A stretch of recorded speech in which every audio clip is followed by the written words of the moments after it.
చరిత్రలో చాలా మంది నిలిచిపోతారు, కానీ చాలా కొంతమంది చరిత్రను తిరగరాయగలరు.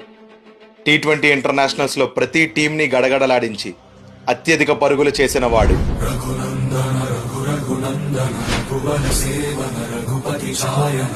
ప్రత్యర్థి బౌలర్లను మట్టుపెట్టి ఈ ఫార్మాట్లో 200 సిక్స్లు కొట్టిన మొదటి వాడు.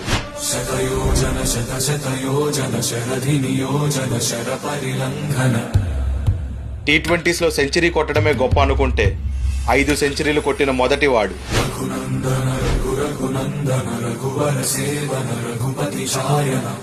13 తర్వాత ఇండియాకి వరల్డ్ కప్ తెచ్చాడు.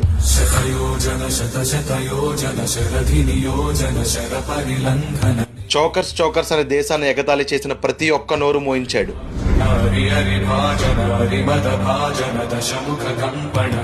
17 సంవత్సరాల నుంచి ఇండియన్ టీంకి అండగా ఉన్నాడు.